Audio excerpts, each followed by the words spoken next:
What's going on, YouTube? This is your boy Cornell, the Tech Savvy Rider. Today is June 3rd, Sunday, roughly about maybe 3 o'clock or so. I'm performing maintenance on my Goldwing, and I'm going to share with you all about a hard-to-find part that I'm just not locating. And I'll go over some more details with you all in a minute. Stay tuned. GoPro, stop recording. A tech savvy rider implemented new technology to modify his 2015 GL 1800 Honda Goldwing. That Goldwing later became known as Black Flash, an extreme lighting show bike. What's going on, YouTube? This is your boy Cornell, the Tech Savvy Rider. Today is Memorial Day, Monday, the 28th. Roughly about a little bit after 6 o'clock. I'm getting ready to start the maintenance on my Goldwing. I wanted to go ahead and show y'all what I was talking about after the damages that was caused to the front fender when I hit a pothole. So bear with me, and I'm gonna show you what I was talking about. As you can see, this is the fork covers. The backside of, so y'all can see that, the backside of the rear fender cover broke off the fork cover. As you can see, if I put on the rear fender, it's all broken back here. So I got to go ahead and take all this off. And while I'm at it, I'm gonna go ahead and take my tires off, front and back, and get ready to get the tires and stuff changed on the Goldwing. Okay, YouTube, now that I have replaced the rear of the front fender, this is what the actual damage looked like. All the connection that was going to the fork covers, all of it has broken off on both sides.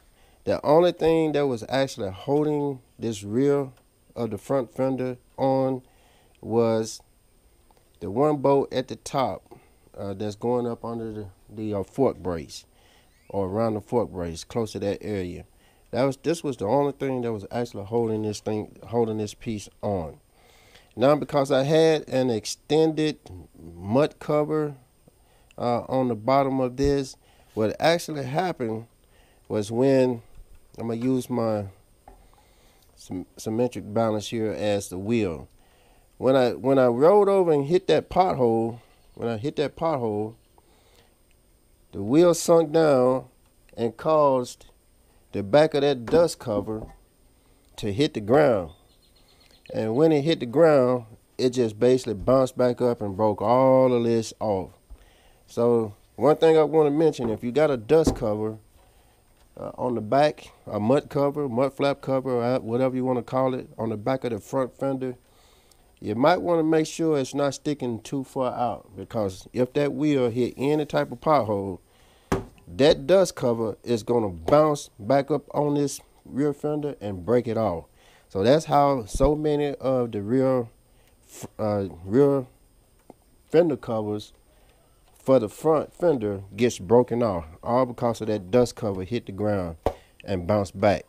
Now on mine, it broke. All this broke off on the fork covers, and on the fork covers, all of this has basically cracked. So I'm replacing all of this. I finally found this. Took me a week to find it, and because once something goes wrong on the Goldwing, at least for me, if the part was in black, I most likely have to replace it in chrome, and because I couldn't find this color in black. So this is what I actually end up finding. I got this one off of CycleMax, and what it is the OEM chrome cover, but you have to take off your lights and any type of signature for your Goldwing, like the ABS signature. You have to take them off the original and put them on the replacement. unless you get the ones that cost about $100 or so, $125 that's got everything already on it. But these only cost about 60 bucks from CycleMax, and it doesn't have any of the reflectors or the ABS signature. You have to take them off the original and put them on. So what I'm gonna go over is this part and why it took so hard or so long for me to find it. So bear with me. I'm gonna take you over to my computer and I'm gonna show you where I actually found this part at, because this what took so long. GoPro, stop recording. Okay, YouTube. I end up finding the rear front fender cover with the exact match, color number, everything that I needed to just simply match up to my bike and put it on. I found it off of this website here called twowheelpros.com. Now, in no way am I promoting the website or getting paid from them. I'm the type of person, when I come across something that was a little difficult and I find a solution, I share it. And that's exactly what I'm doing here. The part that I ended up finding was a Honda OEM factory part. This is the part number 61103 MCA00YS.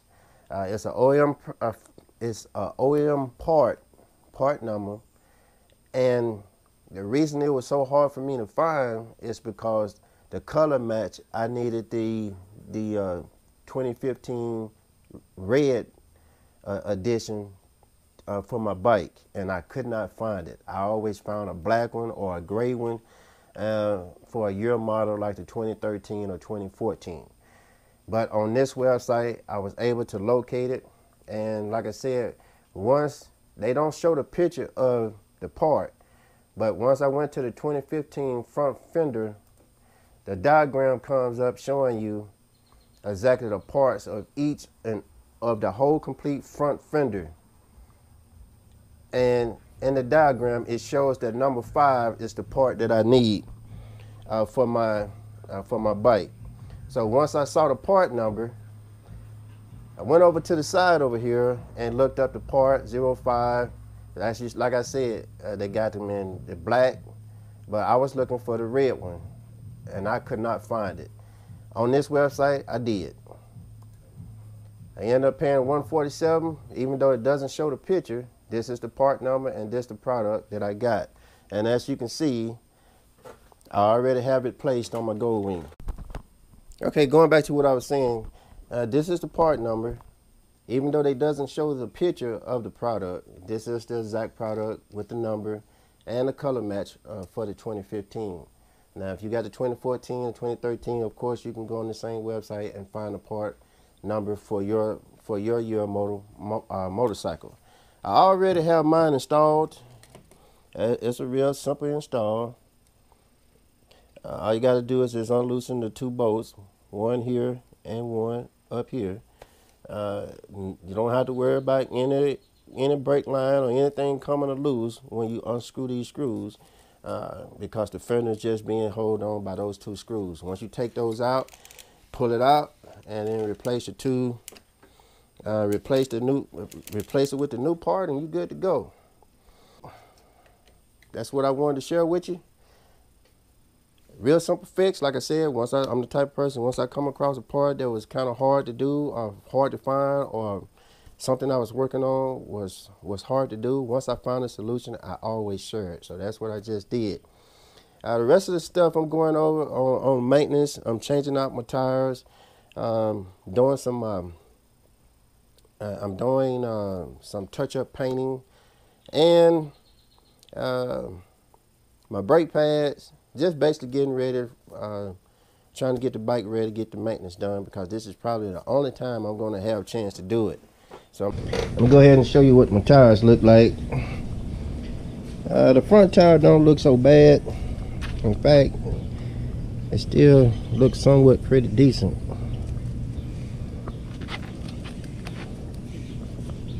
But I don't know why, but you put the tires on at the same time, and the back tire always seemed to be the first one to go out. It's not too bad, but it was time to get them replaced. And there's no way this tire would have made it all the way to Wingding Tennessee, Knoxville, Tennessee.